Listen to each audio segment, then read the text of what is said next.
ರಾಜ್ಯದಲ್ಲಿರುವ ಗ್ಯಾರಂಟಿ ಸರ್ಕಾರದ ಮಹತ್ವಾಕಾಂಕ್ಷಿ ಯೋಜನೆಗಳ ಪೈಕಿ ಒಂದಾದ ಗೃಹಲಕ್ಷ್ಮಿ ಯೋಜನೆಗೆ ಇದೀಗ ಹೊಸ ನಿಯಮವೊಂದು ಜಾರಿಗೆ ಬರಲು ತಯಾರಿ ನಡೆಯುತ್ತಿದೆ.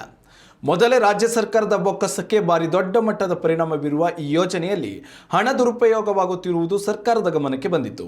ಮರಣ ಹೊಂದಿರುವ ಫಲಾನುಭವಿಗಳ ಖಾತೆಗೂ ಹಣ ಬಿಡುಗಡೆಯಾಗುತ್ತಿರುವ ಹಿನ್ನೆಲೆಯಲ್ಲಿ ಇದನ್ನು ತಡೆಯಲು ರಾಜ್ಯ ಸರ್ಕಾರ ಮಹತ್ವದ ಕ್ರಮ ಕೈಗೊಳ್ಳಲು ಮುಂದಾಗಿದೆ. ಪಿಂಚಣಿದಾರರು ಪಿಂಚಣಿ ಸೌಲಭ್ಯವನ್ನು ಮುಂದುವರಿಸಲು ಹೇಗೆ ವರ್ಷಕ್ಕೊಮ್ಮೆ ಜೀವಿತಾವಧಿ ಪ್ರಮಾಣ ಪತ್ರ ಸಲ್ಲಿಕೆ ಮಾಡುತ್ತಾರೆಯೋ ಅದೇ ರೀತಿ ಗೃಹಲಕ್ಷ್ಮಿ ಯೋಜನೆಯು ಜೀವಿತಾವಧಿ ಪ್ರಮಾಣ ಪತ್ರ ಸಲ್ಲಿಸುವುದು ಕಡ್ಡಾಯ ಮಾಡುವ ಬಗ್ಗೆ ಚಿಂತನೆ ನಡೆದಿದೆ. ಈ ಬಗ್ಗೆ ರಾಜ್ಯ ಗ್ಯಾರಂಟಿ ಯೋಜನೆಗಳ ಅನುಷ್ಠಾನ ಪ್ರಾಧಿಕಾರದ ಉಪಾಧ್ಯಕ್ಷರು ಹಾಗೂ ಎಂಎಲ್ಸಿ ದಿನೇಶ್ ಗೂಳಿಗೌಡ ಸಿಎಂ ಸಿದ್ದರಾಮಯ್ಯ ಹಾಗೂ ಡಿಸಿಎಂ ಡಿಕೆ ಶಿವಕುಮಾರ್ ಬಳಿಯಲ್ಲಿ ಮನವಿ ಮಾಡಿದ್ರು.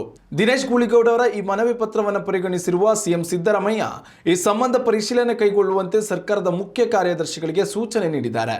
ಒಂದು ವೇಳೆ ಈ ಕ್ರಮ ಜಾರಿಗೆ ಬಂದರೆ ಗೃಹಲಕ್ಷ್ಮಿ ಫಲಾನುಭವಿಗಳು ಪ್ರತಿ ವರ್ಷ ನವೆಂಬರ್ ತಿಂಗಳಲ್ಲಿ ಜೀವಿತ ಪ್ರಮಾಣ ಪತ್ರವನ್ನು ಸರ್ಕಾರಕ್ಕೆ ಸಲ್ಲಿಸಬೇಕಾಗಿ ಬರಲಿದೆ. ಈ ಯೋಜನೆಯ ಅಡಿಯಲ್ಲಿ ರಾಜ್ಯದಲ್ಲಿ 1.24 ಕೋಟಿ ಫಲಾನುಭವಿಗಳಿದ್ದಾರೆ. ಇವರಿಗೆ ಸರ್ಕಾರದಿಂದ 57,300 ಕೋಟಿಗೂ ಅಧಿಕ ಹಣ ನೀಡಲಾಗುತ್ತಿದೆ. ಇದೀಗ ಈ ಯೋಜನೆಯಿಂದ ಅನಗತ್ಯ ಹಣ ಸೋರಿಕೆ ತಡೆಯಲು ಸರ್ಕಾರ ಮಹತ್ವದ ಕ್ರಮ ಕೈಗೊಂಡಿದೆ.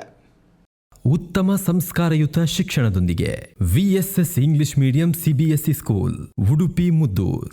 ನರ್ಸರಿಯಿಂದ 10ನೇ ತರಗತಿವರೆಗೆ ಶಿಕ್ಷಣದ ಜೊತೆಗೆ 5ರಿಂದ 10ನೇ ತರಗತಿವರೆಗಿನ ವಿದ್ಯಾರ್ಥಿನಿಯರಿಗೆ ಉತ್ತಮ ಹಾಸ್ಟೆಲ್ ಸೌಲಭ್ಯವೂ ಇದೆ. ನಿಮ್ಮ ಮಕ್ಕಳ ಪ್ರವೇಶಾತಿಗಾಗಿ ಈ ಸಂಖ್ಯೆಗೆ ಕರೆ ಮಾಡಿ.